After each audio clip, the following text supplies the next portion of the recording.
Pertama, teman-teman bisa membuat ketupat sendiri. Daripada membeli, lebih asik jika kita membuat sendiri kan? Lebih bersih dan lebih terjaga kesehatannya.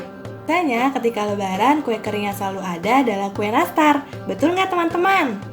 Halo teman-teman, semoga tetap semangat dan ceria ya. Kali ini Kak Dita yang akan menemani kamu. Tidak terasa, puasa tinggal sebentar lagi. Apa saja nih persiapan yang sudah kamu lakukan untuk menyambut lebaran? Pandemi masih belum berakhir, teman-teman diharapkan untuk menjaga protokol kesehatan dan tetap di rumah saja kalau tidak ada keperluan mendesak ya. Nah, karena lebaran tahun ini masih di rumah saja, Kak Dita mau memberikan beberapa video untuk kalian mempersiapkan lebaran di rumah saja. Pertama, teman-teman bisa membuat ketupat sendiri. Daripada membeli, lebih asik jika kita membuat sendiri kan? Lebih bersih dan lebih terjaga kesehatannya. Teman-teman jadi bisa membuat ketupat sendiri di rumah. Kalau tidak ada yang mengajari, Kak Dita punya video tutorialnya. Yuk kita bikin bersama-sama. Cara membuat ketupat untuk lebaran. Bulan Ramadan sebentar lagi berakhir dan kita akan menyambut Hari Raya Idul Fitri. Idul Fitri biasanya identik dengan ketupat lebaran. Ketupat juga disajikan dengan makanan lainnya. Ketupat terbuat dari beras yang diisi ke dalam anyaman daun kelapa. Untuk membuat anyaman ketupat ini butuh keahlian dan keterampilan. Bagaimana ya caranya membuat ketupat lebaran? Kita lihat proses pembuatannya yuk.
Nah, itu tadi cara membuat anyaman ketupat lebaran. Siapa yang sudah bisa membuatnya di rumah?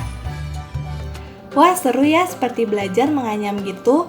Selain itu, teman-teman juga harus banyak bersabar ya. Kalau misalnya gagal, teman-teman harus semangat dan mencoba lagi. Biasanya ketika lebaran, kue kering yang selalu ada adalah kue nastar. Betul nggak teman-teman?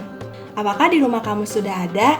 Kalau belum, Kak Dita mau memberitahu tutorial membuat kue nastar yang unik nih. Dijamin nastar yang kamu buat pasti berbeda dengan nastar-nastar yang lainnya. Yuk kita coba!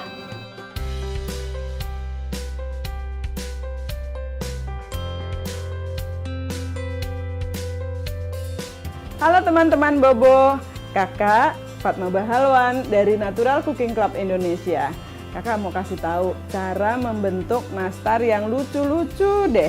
Nastarnya sih biasa-biasa saja, tapi kalau kita buat menjadi lucu-lucu pasti kalian suka. Bahannya ini dari campuran margarin dan butter, kemudian ada tepung terigu, lalu ada ini kuning telur.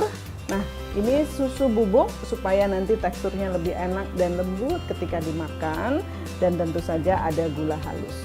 Nah, jangan lupa karena nastar namanya, jadi kita siapkan selai nanas, bisa siap beli atau dibuat terlebih dahulu. Kita siapkan, kemudian kita buat bulat-bulat seperti ini supaya memudahkan kita bekerja nanti. Yuk kita buat. Yuk kita mulai membuat adonan kulit nastarnya ya. Ini campuran mentega dan margarin. Kemudian gula halus. Ini gula halusnya ya. Kita kocok. Sebagaimana membuat kue kering pada umumnya, membuat adonan kulit nastar ini juga ngocoknya sebentar saja, jangan lama-lama, supaya bentuk nastarnya misalnya kita mau bulat jadinya tetap bulat gitu, nggak jadi gepeng kayak koin. Ini setelah tercampur rata, kita masukkan telurnya.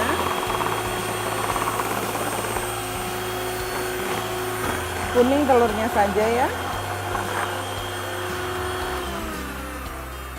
Cukup begini saja, lalu kita tambahkan susu bubuk dan tepung terigu. Susu bubuk dan tepung terigu.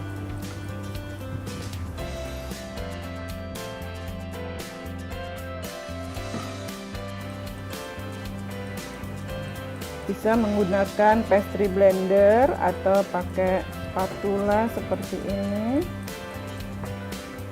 Supaya nastar seragam ukurannya, saya biasa timbang. Satu nastar timbangannya 8 gram saja sudah cukup. Nah, lalu kita pipihkan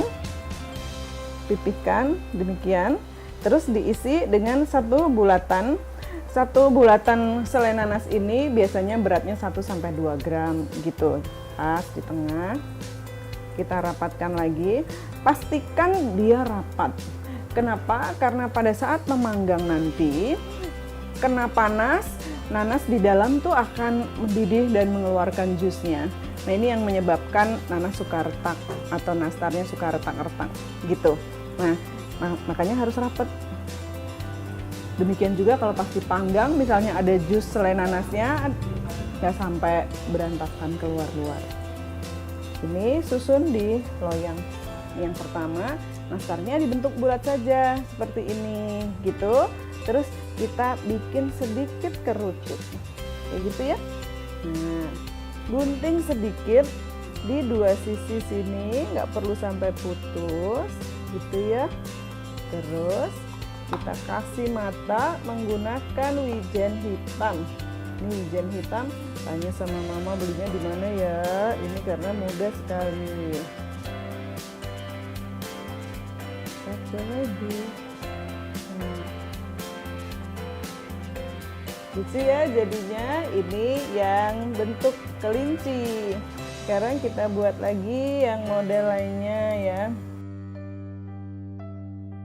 Kita pasang di sisi kanan dan kirinya kayak gini.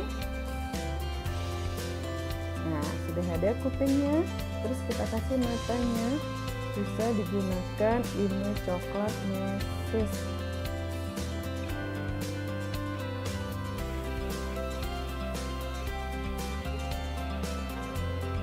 Lagi dipasang.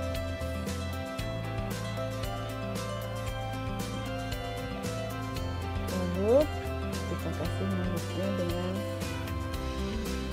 bentuknya jadi lucu ya, seperti Snoopy gitu. Satu lagi kita buat lagi modelnya seperti beruang ya. Nah, ini bulatan, langsung kita bulatkan, lebih mulus juga boleh. Sedikit dilonjongkan gitu, lalu kita kasih dia kupingnya di kiri dan kanan kayak gini. Dari adonan nastar juga ini ditempel di sini kiri dan kanan. Lalu satu lagi agak besar kita taruh di seperti ini. Terus kita bisa kasih matanya, bisa pakai choco chip kalau mau matanya besar. Atau kalau mau matanya kecil bisa dipakai juga coklat meses.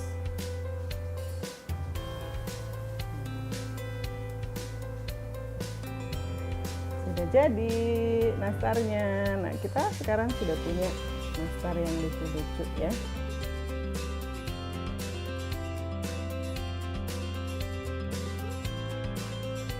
Banyak bulunya lancip-lancip, dia menjadi nastar landak.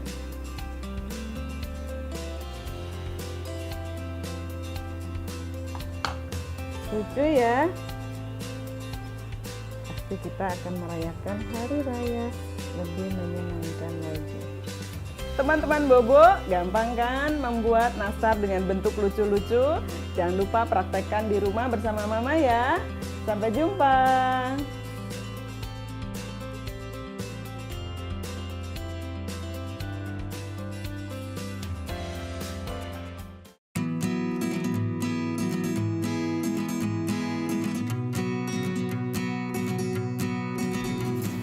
Halo teman-teman Bobo semua, hari ini kakak akan membuat nastar yang lucu-lucu banget dan kamu bisa buat di rumah. Kita lihat yuk bahan-bahannya.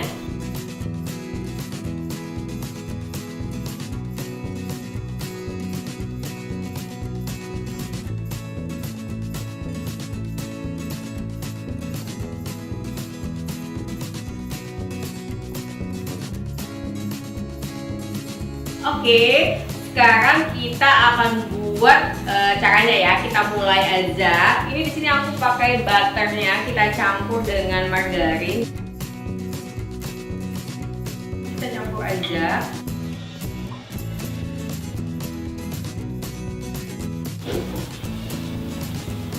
Kalau di mixer juga jangan lama-lama ya, supaya dia nggak overmix dan membuat nastarnya jadi melebar. Seperti ini aja kita aduk dia hingga tercampur rata ya antara margarin dan butternya. Nah, kemudian kita hancurkan kuning telur yang udah direbus. Boleh kita hancurkan dulu hingga halus ya dia. Oke, kita hancurkan dulu, baru akan kita campurkan ke dalam butternya. Oke, ini nastar klasik ya. Aduk lagi. Nah, lalu kita masukkan gula halusnya.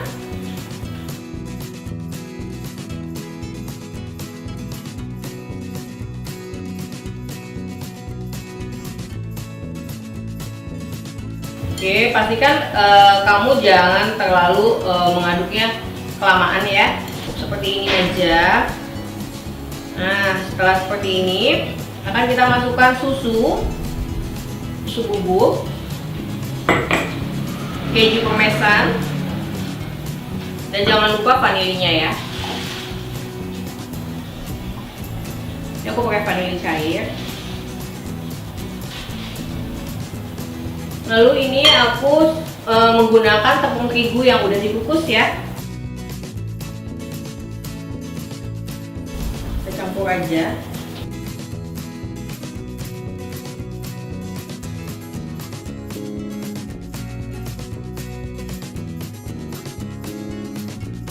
Oke, ini sudah semua ya, kita saring. Ini tinggal kita campur aja. Oke, kita boleh pakai tangan aja. Atau kalau kamu mau pakai sendok besar atau spatula juga boleh.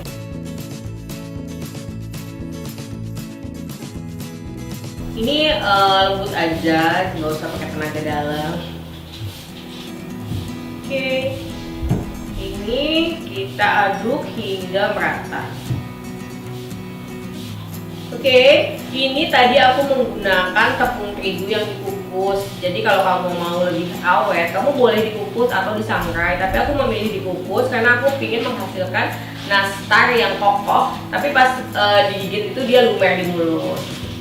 Nah, teman-teman Bobo semua, ini kakak akan buat nastar jagung dan nastar stroberinya. Jadi kakak akan bagi 2 adonan. Ini satu untuk daunnya juga ya. Pertama-tama kakak akan buat nastar jagung. Ini nastar jagung kakak akan kasih sedikit warna hijau untuk daunnya. Teman-teman semua itu boleh menggunakan hand gloves ya, supaya tangannya nggak berwarna. Seperti ini. Nah, untuk adonan jagungnya ini kita buat selainya agak lonjong seperti ini. Lalu kita ambil. Oke, seperti ini. masukkan. Nah,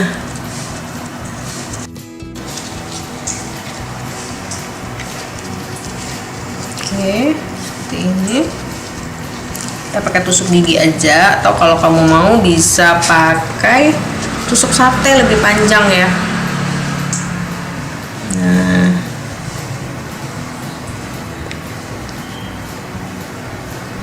kita buat kotak-kotak. Oke. Oke, lalu kita buat daunnya.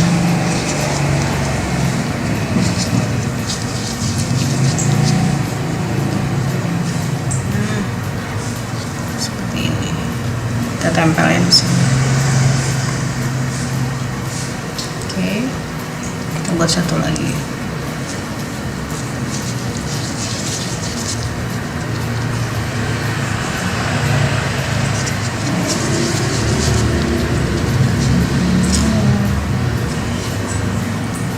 Jadi deh.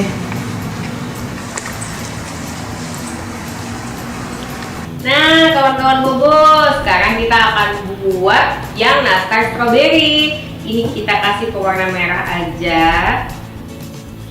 Adonannya masih tetap sama dengan yang klasik. Kita campur.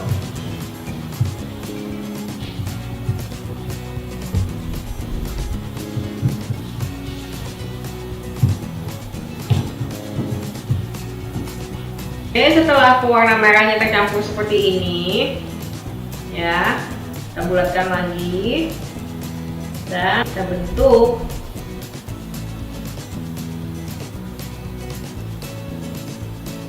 Nah, seperti strawberry.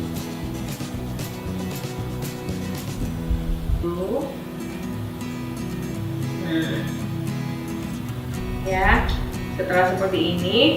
Kita tusuk-tusuk bisa untuk memberikan tekstur. Nah, biji stroberi ya. Kamu boleh juga menggunakan wijen. Kita akan membuat daunnya. Ini daunnya. Kakak bedain ya warnanya. Kakak mau pakai warna kuning aja. Kita bulat-bulatin dulu. Ini terus kita tempel deh.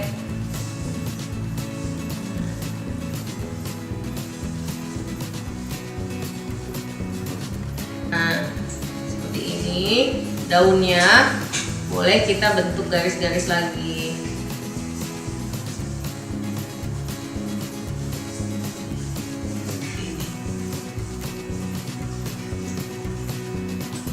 Oke. Nah, teman-teman Bobo, ini nastar jagungnya udah jadi nih. Ya, siap disantap.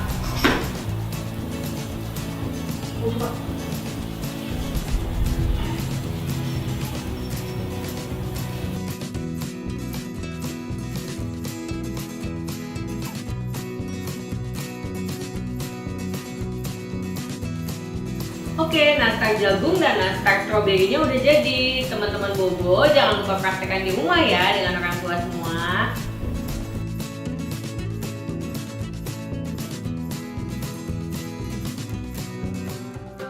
Nah, sekarang kan makanan sudah siap semua. Ketupat sudah ada, nastar juga sudah ada. Nah, sekarang Kak Dita mau memberitahu teman-teman kalau perayaan Lebaran di setiap negara itu berbeda-beda loh. Nah, sekarang Kak Dita ingin membahas tradisi Lebaran dari negara Afghanistan, Tiongkok, dan Turki. Penasaran kan? Tradisi unik Lebaran di berbagai negara. Tidak terasa, sebentar lagi kita akan merayakan Hari Raya Idul Fitri atau Lebaran loh, teman-teman. Hari Raya Idul Fitri di Indonesia biasanya identik dengan kegiatan silaturahmi atau berkunjung ke rumah saudara dan para tetangga. Yuk kita lihat berbagai tradisi Idul Fitri di berbagai negara. Tradisi Tohkum Jagi dari Afghanistan. Tradisi ini dilakukan di Afghanistan, di mana setelah melakukan salat Idul Fitri, masyarakat Muslim memecahkan telur rebus milik lawan. Tradisi unik ini dilakukan oleh berbagai kalangan usia, baik dari anak-anak hingga dewasa. Caranya, setiap orang boleh mengetuk telur yang kita miliki ke telur milik lawan.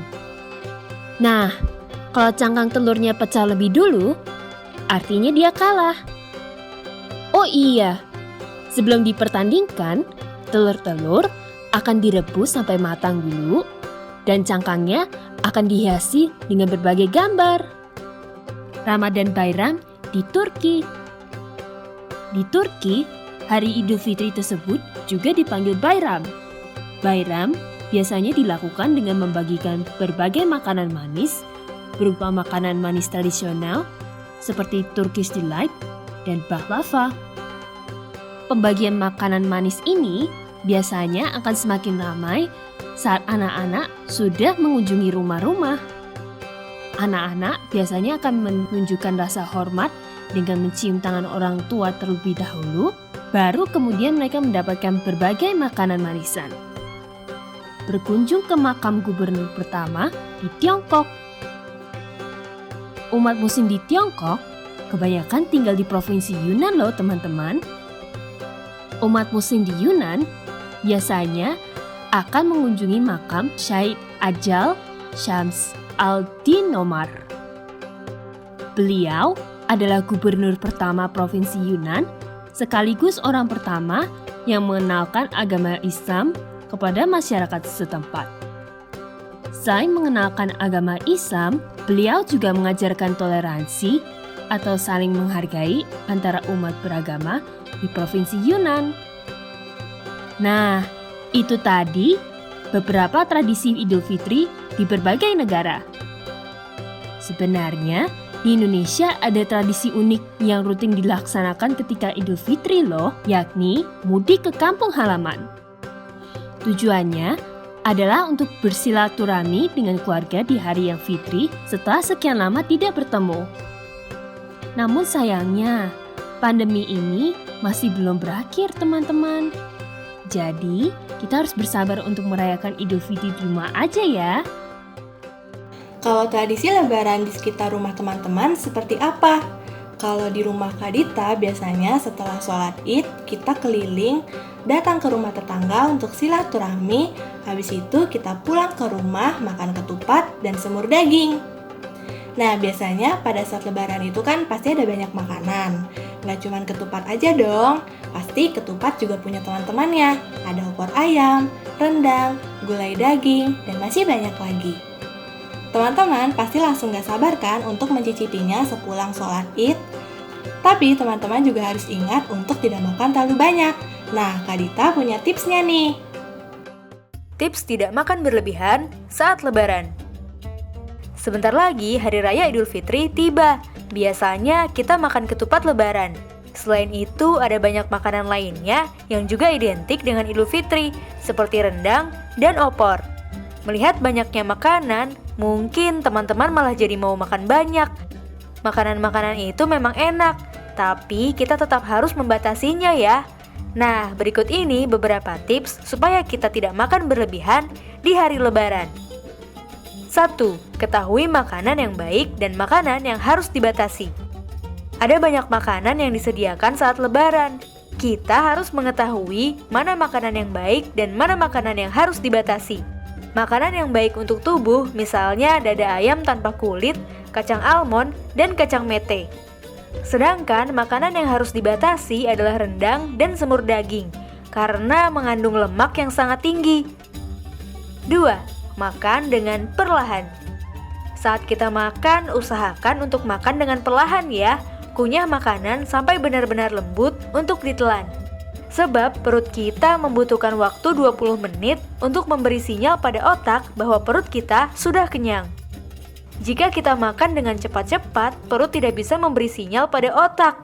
Akibatnya kita akan makan terus dan jadi kebanyakan makan. 3. Makan banyak sayur dan buah. Dari sekian banyak makanan yang ada saat lebaran, Kita sebaiknya memilih makan lebih banyak sayur dan buah. Makanan yang mengandung banyak serat seperti ini akan dicerna lebih lambat sehingga membuat kita kenyang lebih lama.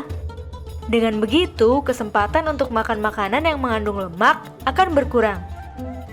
4. Banyak minum air putih. Selain makanan, biasanya ada juga minuman seperti sirup dan minuman bersoda. Kita tetap boleh minum minuman manis, tapi tetap harus dibatasi ya. Lebih baik lagi kalau kita banyak minum air putih yang lebih menyehatkan. 5. Lakukan kegiatan yang menyenangkan.